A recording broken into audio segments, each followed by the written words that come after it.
হয় দেৱপ্ৰতি চাওক গতিকে সোয়াইন ফ্লুৰ অজুহাতত যিদৰে গাহৰি নিধন যিটো চৰকাৰে কৰিছে বা যিখিনি নিষেধাজ্ঞা জাৰি কৰিছে তাৰ ফলত থলুৱা যিসকল গাহৰি পালক আছে যথেষ্ট তেওঁলোক প্ৰভাৱিত হৈছে ক্ষতিৰ সন্মুখীন হৈছে মোৰ সন্মুখত এই গঁৰালবিলাক এতিয়া দেখিছে সম্পূৰ্ণ গঁৰালবিলাক খালী হৈ গৈছে কাৰণ এইবিলাকত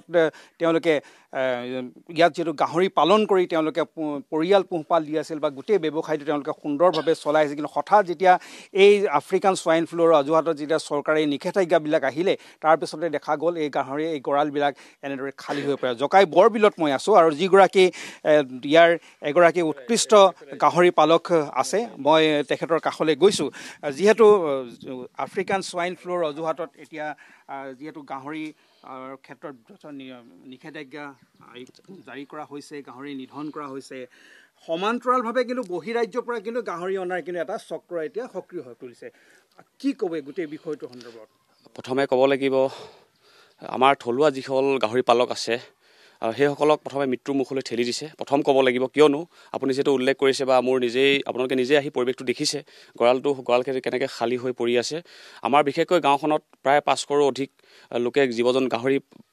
হাঁহ কুকুৰা ছাগলী পালন কৰি ঘৰ পৰিয়াল ল'ৰা ছোৱালী শিক্ষা দীক্ষাৰ ক্ষেত্ৰত আগবাঢ়ি থাকে বিশেষকৈ জনজাতি এখন অধ্যুষিত অঞ্চল সোণোৱাল কছাৰী এখন অধ্যুষিত অঞ্চল আৰু এতিয়া এনেকুৱা হৈছে মানুহৰ মানে যেতিয়া এই বিষয়বস্তুখিনি গোটেই বিয়পিছিলে আমিও নিজৰ যি হাঁচতীয়া ধন খৰচ কৰি যি গাহৰি পালন কৰিছিলোঁ খুব কম মূল্যতে আমি যধে-মধে বিক্ৰী কৰিব লগা হ'ল মৰিলে তেনেকৈ কোনো চৰকাৰ ফালৰ পৰা বিশেষ আমি কোনো পদক্ষেপ নাপালোঁ বিশেষকৈ বিভাগৰ ফালৰ পৰা আমি কোনো পদক্ষেপ নাপালোঁ যি সময়ত আমি নিবেদন কৰিছিলোঁ যে আমাৰ এনেকৈ ফাৰ্মখন অকণমান এই ক্ষেত্ৰত চোৱা চিতা কৰিব লাগে বা তেখেতসকলে বিভিন্ন ধৰণৰ অজুহাত দেখাই দায়িত্ব সামৰিলে যদি এতিয়া আমি বিশেষকৈ কালি যিখন বিশেষকৈ আমি টিভিত সংবাদ মাধ্যম আমি দেখা পাইছোঁ যিখন নটিচ ওলাইছে যে গাহৰি নিধনৰ ক্ষেত্ৰত বা 6খন জিলাত ধৰক আপোনাৰ নিষেধাজ্ঞা কৰা ধৰণৰ বিষয়টো ওলাইছে যদি এই ধৰণে যদি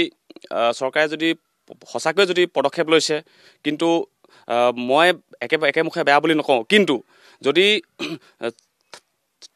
মানে স্থানীয় যিসকল গাহৰি পালক আছে তেখেতসকলক যদি মাধমাৰ সুদাই বহিৰাগত বিয়াগম কোম্পানীৰ লগত যদি মিতিয়ালি কৰি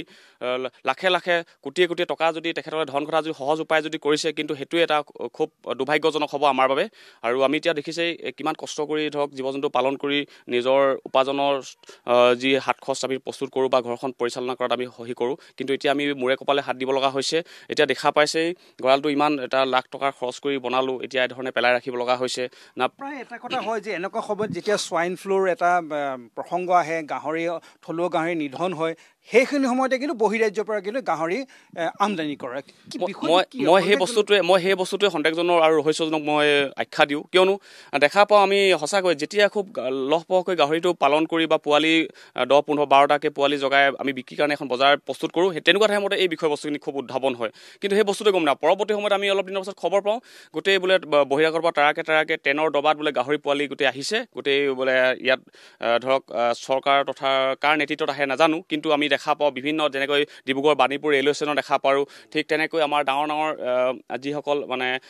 নেশ্যনেল হাইৱে আছে তাৰ কাষে আমি গাহৰি পোৱালি লৈ তাৰ আগত আমি দেখা পাওঁ কিন্তু এইটোৱে বৰ এটা দুৰ্ভাগ্যজনক লাগে আমাৰ থলুৱা লোকসকলক বা থলুৱা কৃষকসকলক থলুৱা পালকসকলক যেন মাধমাৰ সুদাবৰ যত্ন কৰিছে যে গোটেই টোটেলি কঁকাল ভাঙি দিয়া এটা যে ষড়যন্ত্ৰ যে ৰচিছে এনেকুৱা ধৰণৰ এটা অনুভৱ হয় কিন্তু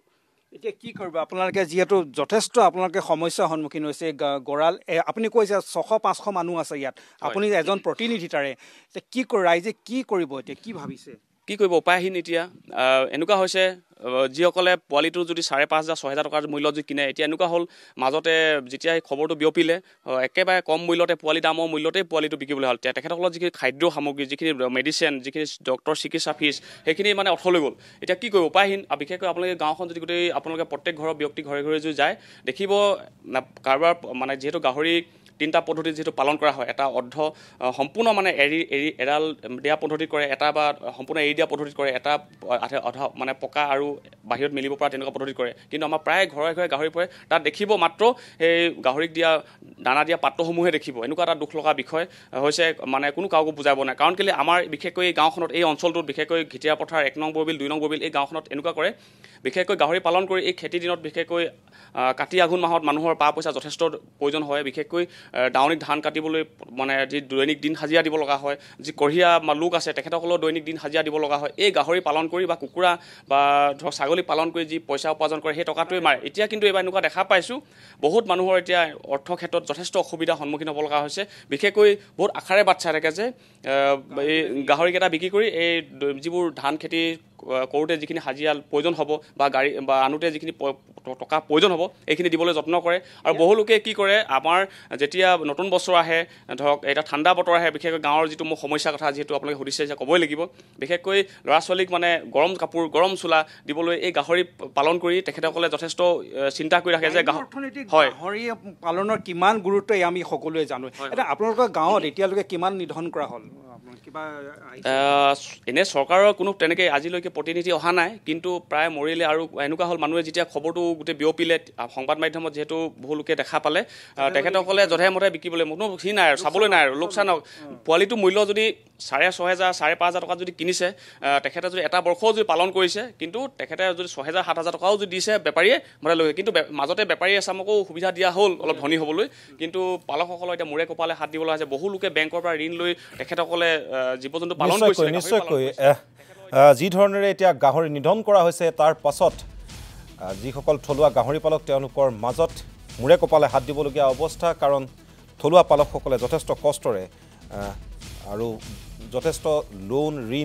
ঋণৰ বিনিময়ত তেওঁলোকে গাহৰি পালন কৰি আহিছিল কিন্তু এতিয়া সকলোবোৰ যেন তেওঁলোকৰ মূৰতেই সৰক ভাগি পৰা নিচিনা অৱস্থা হৈছে যাৰ বাবে গ্ৰাম্য অৰ্থনীতিটো এতিয়া প্ৰভাৱ পৰিছে সবিশেষ জনোৱাৰ বাবে আমি দেৱজিৎ চুতীয়াক ধন্যবাদ জ্ঞাপন কৰিছোঁ